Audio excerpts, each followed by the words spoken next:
Hello အားလုံးပဲမင်္ဂလာပါဒီနေ့ကတော့တရားအကြောင်းလေးပြောချင်တယ်ပေါ့နော်တရားအကြောင်းလေးကဘာလဲဆိုတော့ခါကျအဒိဋ္ဌံဝင်လို့ရှိရင်ကြုံရနိုင်တာလေးရဲ့ပြီးတော့ဘယ်လိုမျိုးဘာကြောင့်အဲ့လိုမျိုးကြီးကြုံရတယ်ဘာကြောင့်အဲ့လိုမျိုးပေါ့နော်ကြုံရတဲ့အခါမှာအဲ့လိုမျိုးကြီးကြုံရတဲ့အခါမှာဘယ်လိုမျိုးထိန်းချုပ်ရမယ်ဘယ်လိုထိန်းချုပ်သင့်လဲဆိုတာလေးကိုတစ်ချက်ပြောပြချင်တယ်ပေါ့နော်အဲ့ဒါဘာလဲဆိုတော့ခါကျအခုခက်ကပြက်လာရပေါ့နော်ပြက်လာတဲ့ခါကျတော့လူတိုင်းတော်တော်များများကဖျားတရားရေဘာအဲ့လိုဗုဒ္ဓဘာသာရေးဆိုလဲဖျားတရားဟိုအရန်ကူးခွဲလာကြရပေါ့နော်လှုပ်လာကြရပေါ့ဖျားတရားလှုပ်လာကြရအဲ့မှာအဋိဌံနေဝင်ကြတာများရပေါ့နော်ကိုလည်းအခုတလောအဋိဌံနေဝင်ဖြစ်နေတယ်ရက်တူပဲဖြစ်ဖြစ်ရက်ရှည်ပဲဖြစ်ဖြစ်ပေါ့နော်များသောအားဖြင့်ကတော့ရက်တူအဋိဌံလေးဝင်ဖြစ်တယ်ပေါ့နော်အဲ့မှာဘာဖြစ်လဲဆိုတော့ခါကျတော့အဋိဌံဝင်တိုင်းမှာကိုသတိထားမိလာတာတစ်ချက်ကပထမအောင်ဆုံးတရက်ဒိဋ္ဌံဝင်တဲ့ချိန်ဆိုလို့ရှိရင်ဘာကြောင့်လဲဆိုလို့ချင်းတခုကတော့လူတိုင်းသိပြီးသားဖြစ်မှာပေါ့နော်ကိုအဲ့လိုလူတွေနဲ့ဆက်ဆံတဲ့ပထမအောင်ဆုံးဒိဋ္ဌံဝင်တဲ့ရက်မှာတယောက်ကကိုကိုလာပြီးတော့မှစိတ်ဒေါသဖြစ်အောင်အဲ့လိုမျိုးစွရတယ်ဆိုတာမျိုးတွေပေါ့နော်အဲ့လိုမျိုးကိုရဲ့ဒေါသကိုအဲ့လိုအစွာခံရတဲ့ပုံစံမျိုးတွေကြုံရတယ်ပေါ့နော်အဲ့ဒီလိုမျိုးတွေကြုံရတယ်ဆိုတာလေသိလိမ့်မယ်ပေါ့နော်နောက်တစ်ခုကဘာလဲဆိုတော့ခါကြောင့်ကိုကအခုလောအိမ်မှာပဲအဲ့လိုအိမ်မှာပဲနေပြတာများတဲ့ခါကြောင့်ဒိဋ္ဌဝင်လို့ရှိရင်ဒိဋ္ဌဝင်နဲ့ရက်ဆိုရင်တော့ဘယ်သူနဲ့မှတိတ်ပြီးမတွေးဖြစ်တာများရပေါ့နော်များတော့ခါကြောင့်ဘယ်လိုမျိုးကိုအဲ့လိုဒေါသဆွခံရလဲဆိုတာလေးကိုကပြောပြချင်တယ်ပေါ့နော်အဲ့ဒါဘာလဲဆိုတော့ကိုတွေကိုစောင်းရှောက်နေကြတယ်အဆောင်ရှောက်တွေရှိရပေါ့နော်နောက်တော့တွေရှိရတဲ့အခါမှာအဲ့မှာကိုရဲ့ဒေါသတမာတိစွမ်းအားကိုလာပြီးတော့မှအဲ့ဒီဒိဋ္ဌံဝင်တဲ့အချိန်မှာစမ်းသက်တယ်ပေါ့နော်စမ်းသက်တယ်ဆိုတာကဘယ်လိုလဲဆိုတော့ခါကျကိုဒိဋ္ဌံစပြီးတော့မှဒိဋ္ဌံပတိကိုစိတ်နေတဲ့အချိန်မှာကိုရဲ့အတွင်းစိတ်ထဲကနေပြီးတော့ဥပမာအရင်တော့ဖြစ်ဖြစ်လက်တလောပဲဖြစ်ဖြစ်ပေါ့နော်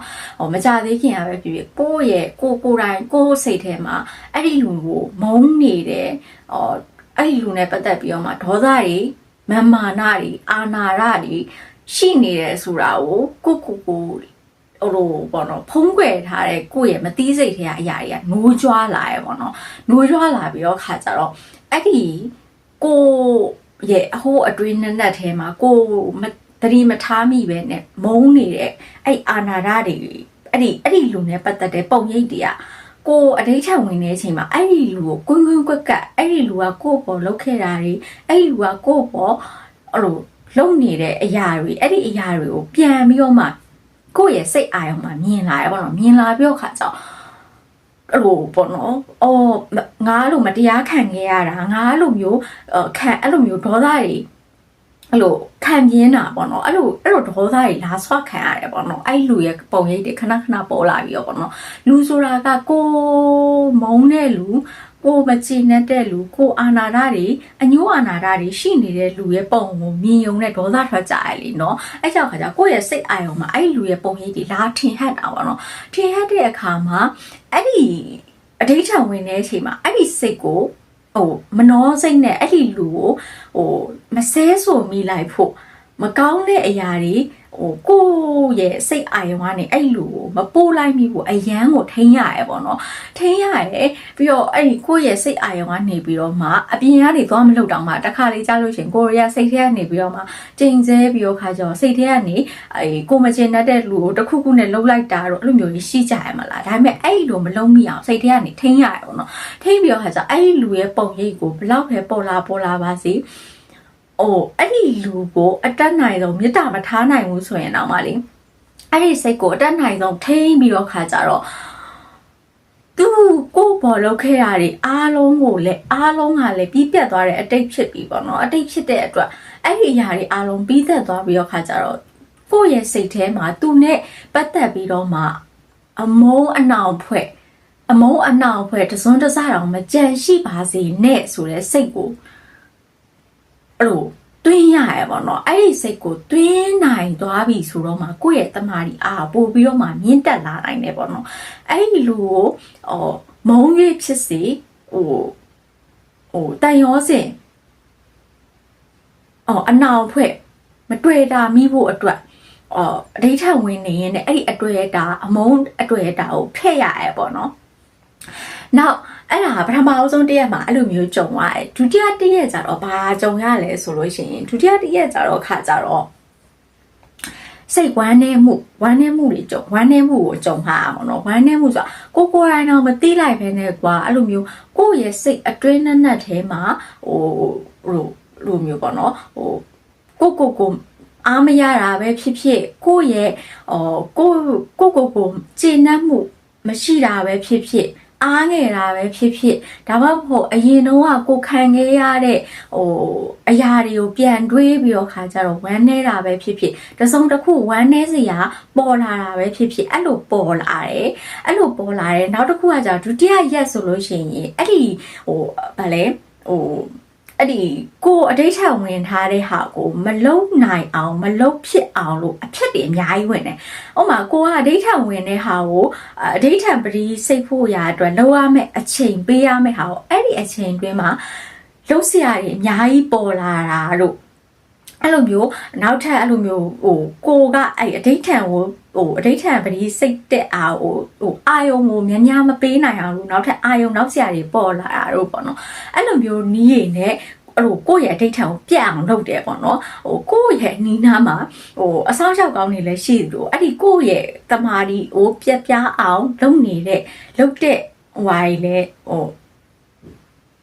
မြင်ရမမြင်ရတည်လဲရှိရပေါ့နော်အဲ့တော့ခါကြတော့အဲ့လိုမျိုးကြီးနောက်ဆက်ခြင်းခံရတယ်ဒုတိယတရက်ဆိုလို့ရှိရင်ကိုအဓိဋ္ဌာန်ဝင်နေတိုင်းအဲ့လိုမျိုးပေါ့နော်အဲ့ကိုသတိထားမိရကြပြီပေါ့နော်အဲ့လိုမျိုးဆိုတော့ခါကြတော့အဲ့လိုမျိုးအချိန်မှာဆိုလို့ရှိရင်သတိပြန်ကပ်ပြီးတော့ခါကြတော့ငါအဓိဋ္ဌာန်ငါ့ကိုအဓိဋ္ဌာန်ဝင်နေရနေပြီးမှအာယုံလွဲအောင်လုပ်နေရပါလားငါ့ကိုအဓိဋ္ဌာန်ဝင်လို့မရအောင်လို့အချိန်တွေကိုကုံမြန်စေဖို့အတွက်ငါ့ကိုလုပ်နေရပါလားဆိုတဲ့အတိကိုပြန်ကပ်ပြီးတော့ခါကြတော့အဓိဋ္ဌာန်ကိုပြီးအောင်စိတ်ရရဲပေါ့နော်ပြီးအောင်လုပ်ရတယ်ပြီးတော့ခါကြတော့ခုနပြောသလိုပဲအဲ့ဒီဒုတိယရက်မှာအဲ့လိုမျိုးအဓိဋ္ဌာန်စိတ်ပြီးသွားပြီဆိုလို့ရှိရင်အဲ့ဝမ်းနေစရာကိစ္စတွေနဲ့ကိုယ့်ရဲ့စိတ်ကိုမတိမငြိမ်ဖြစ်အောင်ပေါ့နော်မတိမငြိမ်ဖြစ်အောင်ကိုယ့်ရဲ့တမာတိကပြတ်ပြားအောင်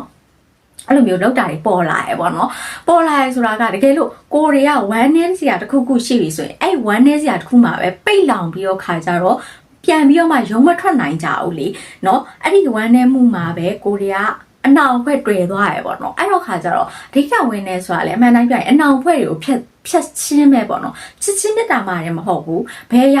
မှမဆိုအနောင်ဖွဲ့ညှိတွေ့တတ်တယ်ကွာညှိတွေ့တတ်တယ်ဆိုတဲ့အတွက်အဲ့ဒုတိယရက်မှာကျတော့ဝမ်းနေမှုဆိုတဲ့အနောင်ဖွဲ့နဲ့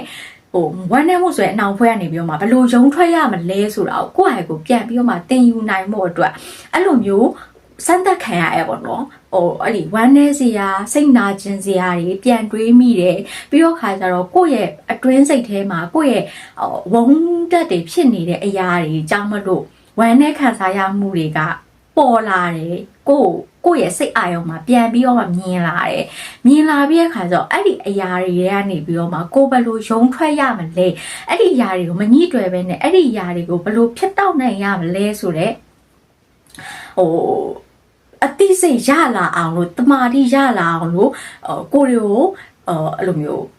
စမ်းတက်တယ်ပေါ့နော်စမ်းတက်တယ်ဆိုတာအထက်ကိုယ်တွေကိုတင်ပေးရပေါ့နော်အဲ့လိုမျိုးအဓိဋ္ဌာန်ဝင်ခြင်းအပြင်အဲ့လိုမျိုးတွေပေါ့နော်တရက်စီမှာကွာဒေါသကနေပြီးတော့မှဒေါသနောက်ဖွဲ့မှုကနေဒေါသမောဟဒေါသတွေလောဘဒေါသတွေအတ္တမမာနတွေအဲ့ဒီပေါ့နော်နောက်တစ်ခုကအညိုတေးနှောင်ဖွဲ့တွေကနေပြီးတော့မှဘလို့ဖြတ်တောက်ရမလဲလွတ်မြောက်အောင်လုပ်ရမလဲဆိုတော့ပထမရက်မှာတင်ပြပြီးရပေါ့နော်တင်ပြပြီးရအလေးကျင့်ရစီရပြီးတော့ဒုတိယရက်မှာဆိုလို့ရှိရင်အဲ့လိုမျိုးဝမ်းနည်းမှုနောက်ဖွဲ့ခြင်းတွေကနေပြီးတော့မှ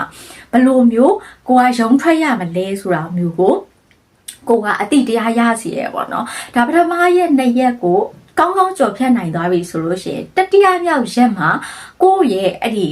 အဓိဋ္ဌာန်ဝင်တဲ့အရာက stable ဖြစ်လာရပေါ့နော် stable နည်းနည်းလေးဖြစ်လာတယ်အဲ့ဒီချိန်မှာကိုယ့်ရဲ့ energy ပြန်ပြီးတော့မှခံပတ်ပြန်ရလာတယ်ခံပတ်ပြန်ရလာပြီးတော့မှကိုယ့်ရဲ့အရင်ကမတိမငြိမ်ဖြစ်ခဲ့တဲ့ စိတ်တွေအကုန်လုံးက stable ပြန်ဖြစ်လာတယ် calm ပြန်ဖြစ်လာပြီးတော့ခါကြတော့ကိုလုံးဆောင်ရမယ်အလုပ်တာဝန်တွေပြီးတော့ idea တွေရှေ့ဆက်လုံးဆောင်ရမယ်idea အကြံဉာဏ်တွေ creative အကြံဉာဏ်တွေအများကြီးပေါ်လာရေပေါ့နော်ပြီးတော့အဲ့ဒီမှာနောက်တစ်ခုကိုသတိထားမိတာကြောင့်ကိုကအခုလိုစာရေးတဲ့ content creating တွေလုပ်တဲ့အခါကျတော့အဒိဋ္ဌံဝင်နေတဲ့အချိန်ဆိုလို့ရှိရင်လေကို့အတွက်အဲ့ဒီ idea တွေ creative လောက်ရမယ် content တွေကလေတစ်ခုပြီးတစ်ခုကိုယ့်ရဲ့အာရုံမှာလေကိုယ့်လေတစုံတစ်ယောက်ကအကြံဉာဏ်ပေးနေသလိုပဲကွာတိလားအဲ့လိုမျိုးတွေအမြဲတမ်းပေါ်လာရပေါ့နော်ပေါ်လာလို့ရှိရင်ကိုကအမြဲတမ်းအဒိဋ္ဌံဒါကိုလုံးနေကြပါတော့အဒိဋ္ဌံဝင်နေတဲ့အချိန်မှာအဲ့လိုပေါ်လာတဲ့ဖြတ်ခနဲ့ပေါ်လာတဲ့ idea တိုင်းကိုကိုကနှုတ်ချရေးထားလိုက်ပြီးတော့ခါကြတော့အဲ့ဒီမှာအဲ့ဒီအဒိဋ္ဌံပြီးသွားပြီဒါမှမဟုတ်အဒိဋ္ဌံလုံနေစဉ်အတွင်းမှာပဲကိုအာယုံမှာပေါ်လာတဲ့ idea တွေကိုချမှတ်ထားတဲ့ချရေးထားတဲ့ idea တွေကိုတစ်ခုပြီးတစ်ခုကိုလှုပ်ဆောင်နေပေါ့နော်အဲ့တော့ခါကြတော့ဘယ်လိုပြောမလဲအဒိဋ္ဌံဝင်ခြင်းအပြင်ကိုယ့်အတွက်ဘာချိုးကျေးဇူးတွေရလဲဆိုရင်အဒိဋ္ဌံဝင်သလောက် attachment တွေကိုဘလို့ attachment ပဲဖြစ်ပေါ့နော်ခုနကပြောသလိုချစ်ချင်းမြတ်တာ attachment မှာမဟုတ်ဘူးဒေါသမောဟလောဘစတဲ့ဝမ်းနည်းမှုဘလို့ကိုယ့်ရဲ့စိတ်အတွင်းနဲ့ထဲမှာရှိနေတဲ့ attachment တွေကိုကိုကတဖြည်းဖြည်းချင်းနဲ့ဘလို့ဖြတ်တောက်ရမလဲဆိုတာကိုနားလည်လာတယ်သိမြင်လာတယ်လေ့ကျင့်နိုင်လာတယ်ပြီးတော့အခါကျရင်ကိုယ့်ရဲ့ဘဝရှိရေးလမ်းကြောင်းကိုဘလို့ဆက်သွားရမလဲဘာတွေလုပ်ရမလဲဆိုတဲ့အကြံဉာဏ် idea တွေကိုရှင်းလင်းကိုယ့်ရဲ့ path ပေါ့နော်ကိုယ့်ရဲ့ journey path ကိုကိုယ့်ရဲ့လမ်းကြောင်းကိုရှင်းလင်း clearly ဖြစ်မြင်လာတယ်လောက်ရမယ့်တဆင့်ပြီးတဆင့်လောက်ရမယ့်အရာတွေကိုပို့ပြီးတော့မှအတိအကျတိကျသိမြင်လာတယ်တွေးတောနိုင်လာရပေါ့နော်အဲ့တော့ခါကျတော့နောက်စင်တာကတကယ်လို့အဒိဋ္ဌံလုပ်ပြီဆိုလို့ရှိရင်ဒီတိုင်းပဲအဲ့ဒီအဒိဋ္ဌံကိုဝင်လိုက်တယ်ဆိုတာအထက်ပေါ့နော်အဲ့ဒီအဒိဋ္ဌံလုပ်နေခြင်းအတွင်းမှာလုပ်နေစဉ်အတွင်းမှာကိုယ့်စီမှာဘာတွေအပြောင်းလဲတွေဖြစ်ပေါ်သလဲဘာတွေကိုကြုံရသလဲဆိုတဲ့ processing အဆင့်ကိုတိတိချာချာလေးပေါ့နော်ဂီဟုတစိုက်ရှိနဲ့ဝေဖန်သုံးသပ်ကြည့်ပါပေါ့နော်အဲ့ဒီကနေတစ်ဆင့်ကိုအတွက်ပို့ပြီးတော့ကိုဘဝအတွက်ပိုကောင်းတဲ့ life guidance တွေရနိုင်တယ်ပေါ့နော်အဲ့ဒါလေးတစ်ချက်ကိုကsharing ပေးရှင်လို့ဒီ video လေးကိုလုပ်ဖြစ်လိုက်တာပေါ့နော်အမှန်တော့အခုဒီ idea ကိုပေးရမယ်ဆိုတော့ဒီ guidance ကိုပေးရမယ်ဒီ processing အဒိဋ္ဌံလုပ်နေစဉ်အတွင်းမှာရရှိတဲ့